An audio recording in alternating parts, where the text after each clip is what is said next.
नमस्कार, हम स्वागत करते हैं आपके अपने YouTube चैनल ज्ञान सागर ऑनलाइन क्लास में। आइए इस क्लास में हम लोग पढ़ेंगे विद्युत इलेक्ट्रिक करंट यानी विद्युत धारा का बहुत ही महत्वपूर्ण टॉपिक जो कि 5 मार्क्स में आता है। चालक की प्रतिरोधकता, रेसिस्टिविटी ऑफ अ वायर। यहाँ पे चालक की प्रतिरोधकता ये तो टॉपिक है, लेकिन क्वेश्चन कैसे आते हैं, किसी चालक का प्रतिरोधकता का व्यंजक प्राप्त करें, या इसी क्वेश्चन को पूछता है किसी चालक का प्रतिरोध किन किन बातों पर निर्भर करता है। तो किसी चालक की प्रतिरोध किन बातों पर निर्भर करता है, वैसे मुख्यतः 4 बातें होती है। पहला, चालक की लंबाई पर, चालक का अनुप्रस्थ काट के क्षेत्रफल पर, चालक की ताप पर और चालक की प्रकृति, पदार्थ की प्रकृति पर। पदार्थ की प्रकृति को हम फोकस करेंगे, थोड़ा सा वेट करेंगे। पहला है चालक की लंबाई पर, यानी ये लंबाई क्या होता है, आप लोग देखें किसी चालक तार का प्रतिरोध उसकी लंबाई पर निर्भर करता है। लंबाई पर कैसे निर्भर करेगा, समानुपाती होता है कि व्युत्क्रमानुपाती होता है। किसी चालक का प्रतिरोध उसकी लंबाई के समानुपाती, किसी को अनुक्रमानुपाती कहते हैं। समानुपाती का मतलब यह होता है कि प्रतिरोध बढ़ेगा तो लंबाई भी बढ़ेगा, यानी लंबाई बढ़ेगा तो प्रतिरोध बढ़ेगा, लंबाई घटेगा तो प्रतिरोध भी घटेगा। तो ये समानुपाती का हमने समीकरण 1 मान लिया। यहाँ पर चालक की लंबाई ये यल है।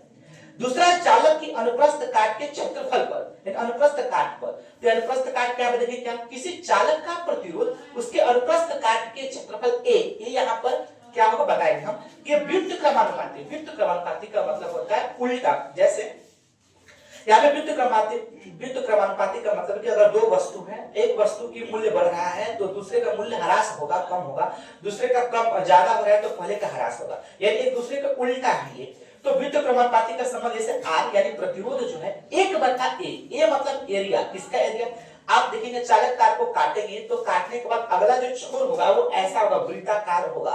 तो वृत्त का क्षेत्रफल पाई आर स्क्वायर होता है। यही यहाँ पे फोकस किए कि ए मतलब एरिया, एरिया ऑफ सर्कल यानी वृत्त का क्षेत्रफल, यानी 1/a होगा। व्युत्क्रमानुपाती है तो 1/a होगा, अनुक्रमानुपाती 1/a नहीं होता है, ए हो जाता है। तो यहाँ पे चालक की प्रकृति, पदार्थ की प्रकृति पर, कुछ नहीं, पदार्थ की प्रकृति पर, यदि पदार्थ की प्रकृति, इसका कोई एक्सप्रेशन नहीं है, इसका कोई समीकरण नहीं बनाएंगे हम। यदि विभिन्न पदार्थ के तार समान लंबाई और समान मोटाई के हो तो उनके प्रतिरोध भिन्न भिन्न होता है। जैसे आप एक तांबा के तार और एक एल्युमिनियम का तार ले लेंगे।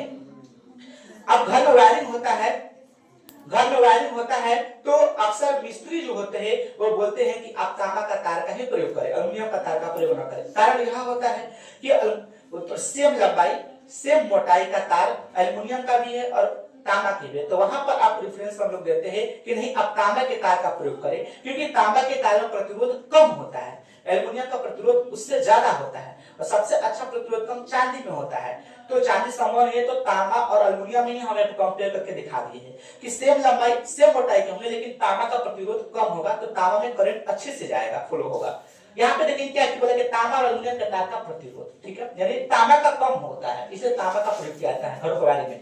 चालक की ताप पर, बोला कि चालक की ताप बढ़ने पर प्रतिरोध भी बढ़ेगा। इसे उल्टा पढ़िए कि चालक का प्रतिरोध बढ़ेगा तो ताप भी बढ़ेगा। अब जैसे आप चार्जिंग करते हैं, मोबाइल चार्जिंग करते हैं और छोटे मोबाइल के अडॉप्टर से आप केबल में यूज करके टाइप से बड़े मोबाइल को चार्ज करेंगे तो केबल तार जो होता है और एडॉप्टर और केबल तार दोनों गर्म हो जाते हैं।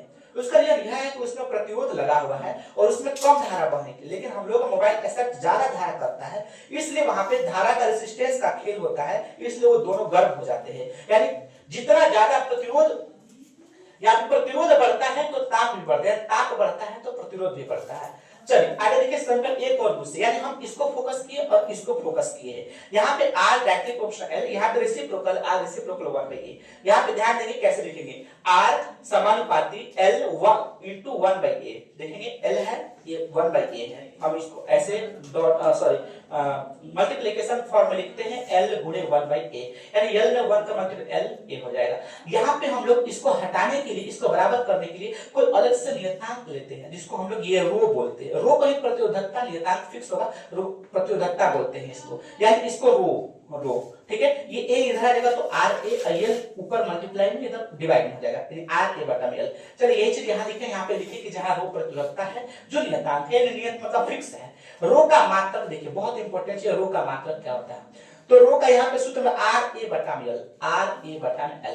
आर का मतलब प्रतिरोध, रेसिस्टेंस, रेसिस्टेंस का क्या होता है, ओम होता है मात्रक, ए का मात्रक क्षेत्रफल का मात्रक मीटर स्क्वायर होता है, ये मीटर स्क्वायर है, और एल लंबाई का मात्रक मीटर होगा। तो ये मीटर से एक मीटर कैंसिल हो जाएगा, 2 मीटर है ऊपर, तो ओम मीटर बच गया, यानी ये आपका जो है वो ओम मीटर प्रतिरोधकता का मात्रक है, ओम मीटर। ये फिक्स है कि आपको क्वेश्चन आता है। बहुत बहुत धन्यवाद।